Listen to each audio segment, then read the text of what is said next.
Bien, bonjour tout le monde et bienvenue sur la chaîne Alcine French Plamo pour un petit unboxing qui va être assez rapide puisqu'on va parler d'un kit assez banal. Il s'agit en effet d'un mobile suite de production massive comme il en existe beaucoup. Là c'est un dérivé du GM puisqu'il s'agit du RGM 79D alias GM Cold District Type. Voilà. Alors, j'ai pas beaucoup d'infos à vous donner dessus parce que pour moi ça reste un mobile suite, c'est un troufion, hein, c'est un peu comme le Zaku. Voilà, ça apparaît de temps en temps, généralement dans les batailles ou dans les trucs, c'est de la chair à canon de toute façon. Donc il n'y a pas de toute façon pas beaucoup d'infos dessus. À part que voilà, il fait partie de la famille DGM. Et c'est à peu près tout ce que je peux vous dire dessus. Voilà, donc on va tout de suite s'attaquer à la boîte. Oui, donc il fait partie par contre de l'Universal Century, donc l'histoire principale. Donc ici on a une image du kit. Ça fait pas partie des boîtes les plus vendeuses, mais bon voilà, c'est pas un kit extraordinaire, hein, c'est un kit très basique. Je le fais pour le plaisir de le faire et de l'avoir. Après voilà, c'est pas le genre de kit qui vend du rêve, mais en tout cas ça a le mérite de faire partie des kits qui sont évidemment les moins chers, puisque ces genres de kits, vous pouvez les avoir aux alentours de 5-6 euros, voire 7 euros maximum. Donc voilà, d'ailleurs la boîte est pas très très grande. C'est le genre de kit qu'on peut utiliser pour en faire plusieurs dans un diorama, dans le cadre par exemple d'une bataille, où on peut en abîmer. Ça peut aussi servir à se faire la main, justement pour créer des dégâts, des choses comme ça.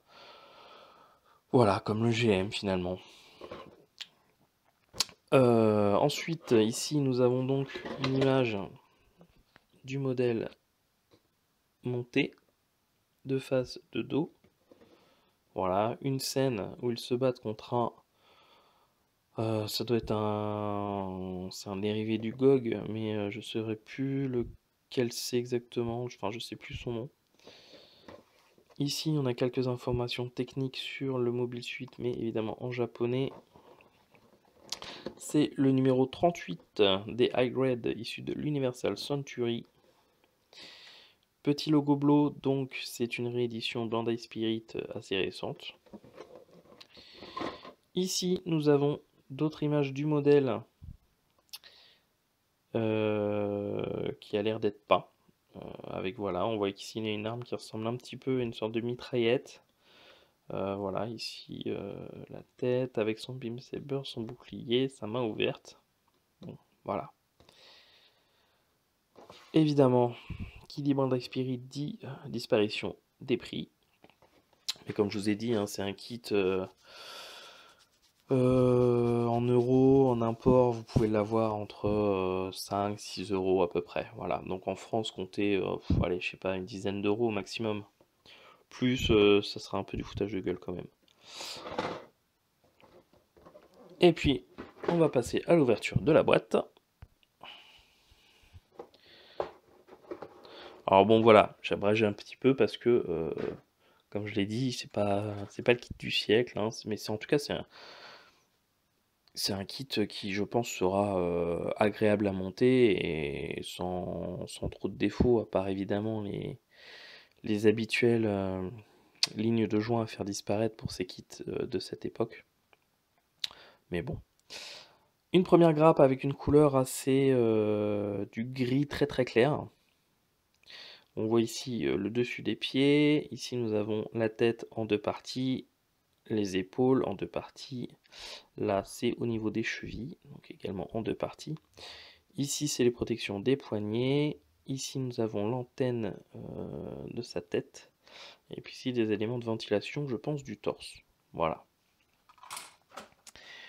Une grappe de polycap.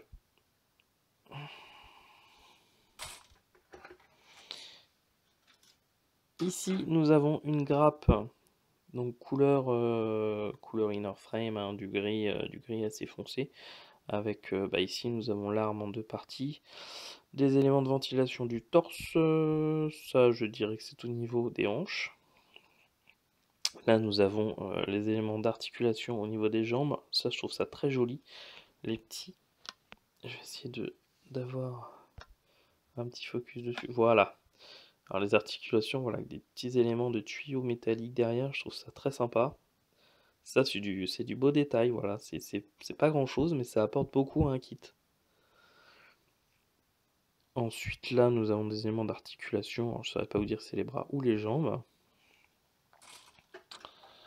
Ici, nous avons une grappe avec plusieurs couleurs, avec ici des éléments gris un petit peu plus foncés.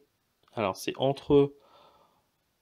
c'est un gris entre ce gris-là, qui est très foncé, et ce gris-là, qui est très très clair.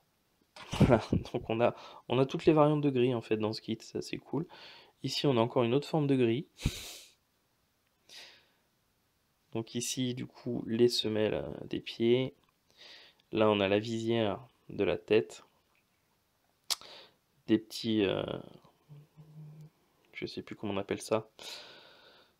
En gros, c'est des éléments de propulsion hein, qui doivent se situer, je pense, au niveau du backpack. Ici, nous avons le bouclier. Le torse, avant, arrière. Au niveau des paires de mains, on a une paire de mains fermée pour tenir les armes et puis une main ouverte. Voilà.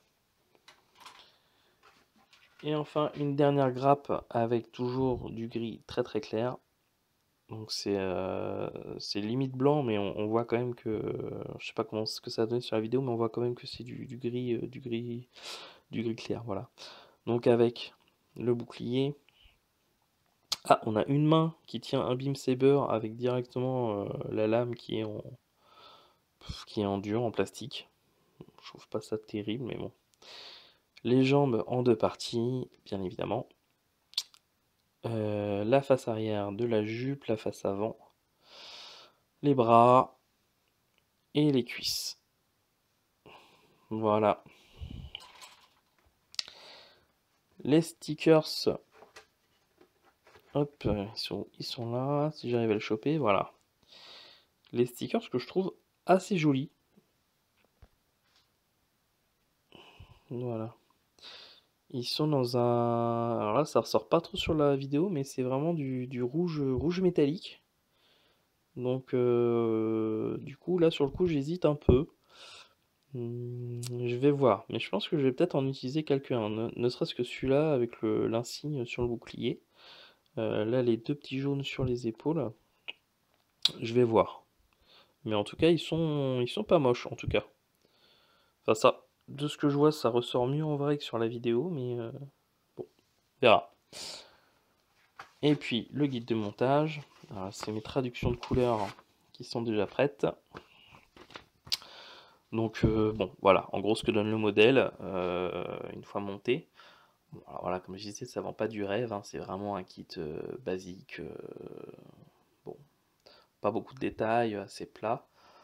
Mais voilà, ça fait partie du truc. Et puis moi j'aime bien, moi j'aime tous les kits, voilà.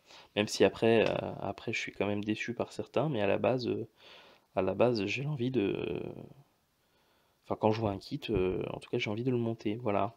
C'est après que je me rends compte s'il est bien ou s'il est pas bien.